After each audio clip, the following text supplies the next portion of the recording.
তিরুবনন্তপুরমের এটা একটা লোকাল বাজার। এখানে সবজি মাছ সবই পাওয়া যায়। একটা বাজারে যা যা পাওয়া যায় আর কি, সেগুলো সবই এখানে পাওয়া যায়। আমাদের এখানে যেমন সবজি মাছ, মাছ বলতে আমরা যেমন সব ধরনের মাছই পাই, পুকুরের মাছ নদীর মাছ, কিন্তু এখানে যেহেতু সমুদ্রটা কাছাকাছি তাই টুনা মাছ বেশি পাওয়া যায়। আর টুনা মাছ এছাড়াও আরও অন্য সামুদ্রিক মাছ আছে যেগুলোর নাম আমাদের জানা নেই। আর ওনারা যেহেতু মালয়ালম ভাষাতেই বেশি স্বচ্ছন্দ্য বোধ করেন, অন্য ভাষাটা ঠিক বুঝতে পারছেন না। তো তবে ওনারা ভীষণ ভালো দেখলাম, যে অন্য কাস্টমার যে এরা তো বোঝাতে পারছি না বুঝতে পারছে না, অন্য কাস্টমারের দিকে মনোযোগ দিই। এনাদের মধ্যে কিন্তু এই জিনিসটা দেখলাম না।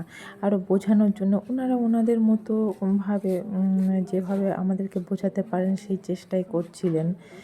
বেশ ভালো এক ধরনের অভিজ্ঞতা হলো। একটা লোকাল বাজারে বাজার করতে যাওয়া, এটা একটা অন্য ধরনের অভিজ্ঞতা। যে কোনো যেখানকার ভাষাটা আমাদের জানা নেই, বুঝতে পারবো না, তা সত্ত্বেও যে ওনাদের ওখানে গিয়ে আমরা বাজার করেছি লোকাল মার্কেটে, এটা আমাদের জন্যে তো খুবই একটা মানে অভিজ্ঞতার ব্যাপার হয়ে গেছে।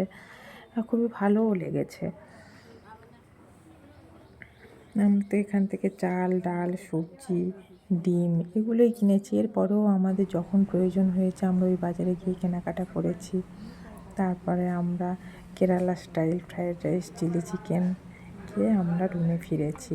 তবে একটা জিনিস এখানে দেখলাম যে সাউথ ইন্ডিয়াতে গেলে যে টক ব্যাপারটা যেটা থাকে, যে কিন্তু কেরালাতে টক মানে আপনাকে টকই দেবে, ঝালের মধ্যে টক মেশানো থাকবে না, বা খাওয়ার নিয়ে খুব একটা যে খাওয়া যায় কোনো তেমন অসুবিধা হয় না। বাঙালি টেস্টটা পাওয়া যায় না ঠিকই, কিন্তু ঠিকঠাকই, কোনো অসুবিধা আমার